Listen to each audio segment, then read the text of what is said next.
From time to time, and for various reasons, some animals can and have gone extinct in the UK. In this video, I'm going to show you 5 of them species that have gone extinct but are now back here living in the wild. First up is the largest bird of prey in the UK, the white-tailed eagle. These birds, with a massive wingspan of up to 2.4 metres, are known as flying barn doors because of their sheer scale and size when in the sky. Unfortunately, such large birds need a lot of space and food, and due to the ever-changing landscape and increasing persecution from people, they went extinct in 1916. There were several attempts to reintroduce them from the 1950s and 60s, but they were finally re-established using birds from Norway in 1975. In 2007, further reintroductions were carried out in Scotland, and more recently, since 2019, 25 young eagles have been released on the Isle of Wight, with 35 still to be released. There are now more than 140 breeding pairs in the UK, and more than 100 young birds who have yet to start breeding. The next species is one that has the potential to completely change the landscape in low-lying areas of the country, the Eurasian beaver. These large rodents went extinct here in the 1600s, following years of hunting for their fur, meat and a secretion called castoreum, which they produced to mark their territories. Unlike white-tailed eagles, which were released as part of a planned reintroduction, the beaver's return to the wild is complicated and somewhat shrouded in secrecy. The first wild living beavers were spotted in 2001 on the River Tay in Scotland. There are several theories for how they got there, including that they escaped from private collections, but also that they were deliberately released. Following this, the Scottish Government in 2008 agreed for a trial release of beavers at Knapdale Forest. This lasted until 2014, and in 2016 the government finally announced that it had been a success and that the beavers could stay. Meanwhile, much further south, another suspicious beaver introduction had occurred when 3 beavers were spotted in the wild on the River Otter in Devon in 2008. Until this day, no one has publicly admitted where these came from, but once the government found out that they were breeding, there was a call for them to be removed. Thankfully, the British public stood with the beavers, and now, following years of study, there is a nationwide programme to reintroduce them. I can't find an exact figure for how many have been released so far, but I would confidently say it was into the hundreds by now. It'll be interesting to see how landowners, farmers and anglers are impacted when the beaver numbers continue to increase. Next up is a species that's almost gone extinct twice, the UK's loudest bird, the bittern. Their up and down story starts in the 19th century when, because of pressure from hunting and changes in the way that wetlands are managed, the bittern went completely extinct as a breeding bird. For unknown reasons, they recolonised from mainland Europe, and when a nest was found in 1911 in the Norfolk Broads, things were looking up for the bittern. They continued to grow in numbers until 1954, when there were an estimated 80 territories spread throughout the wetlands of East Anglia. The story doesn't end there though.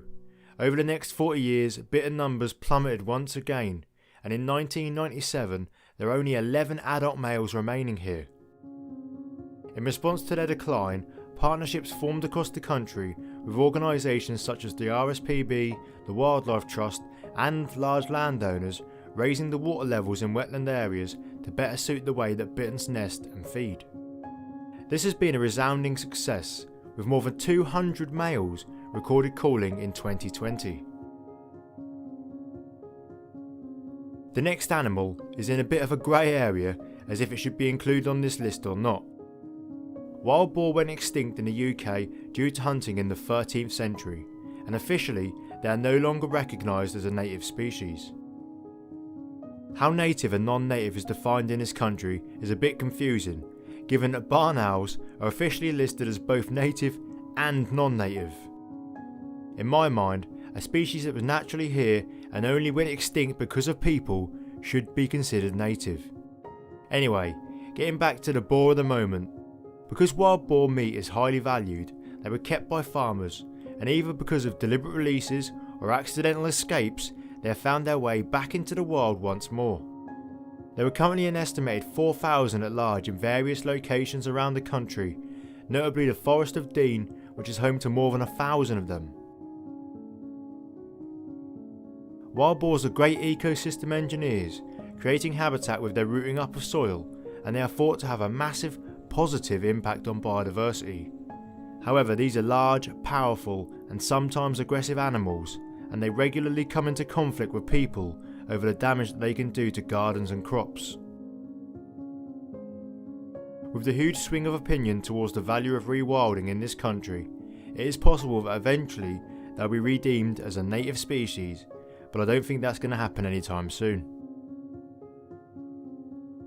Next up is another bird which, just like the bittern, has almost gone extinct twice, the capercaillie. This large member of the grouse family is native to Scotland but has not had the greatest fortune over the years. They first went extinct in the 1800s, with this being put down to large-scale deforestation.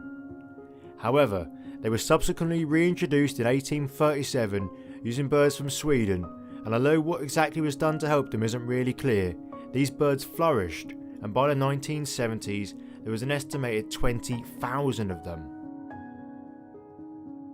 But all wasn't rosy in the capercaillie world, and over the next 25 years their numbers plummeted by around 50%.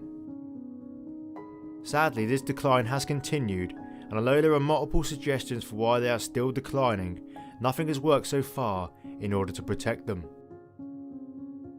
Apparently, they are susceptible to competition for food with grazing livestock, they have a habit of crashing into deer fences, and they can fall victim to predation from the recently recolonising pine marten.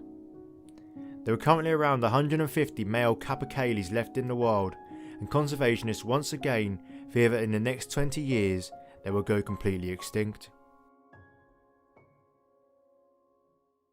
At the beginning of this video, I said I'd talk about 5 animals, but being the gift that keeps on giving, I thought I'd throw in a bonus animal to get the conversation flowing: the European bison.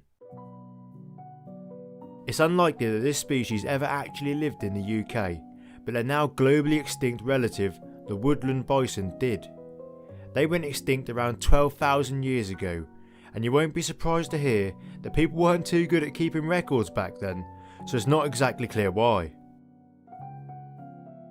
There is currently a plan underway to introduce European bison to England, and the first 4 animals have recently been released into a large woodland enclosure. It's hoped that they can help to manage woodlands in a semi-natural way in order to replicate the work of the large herbivores that once did roam our countryside. I'm interested to hear what other people think about this, so let me know your thoughts in the comments. Is it a good or a bad idea?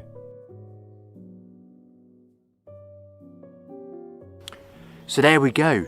Did you know all of those animals had gone extinct? And did you know that they were back here in the countryside? If you enjoyed this video, check out this other British wildlife video, and if you like that, subscribe for more. Thanks for watching, and I'll see you next time.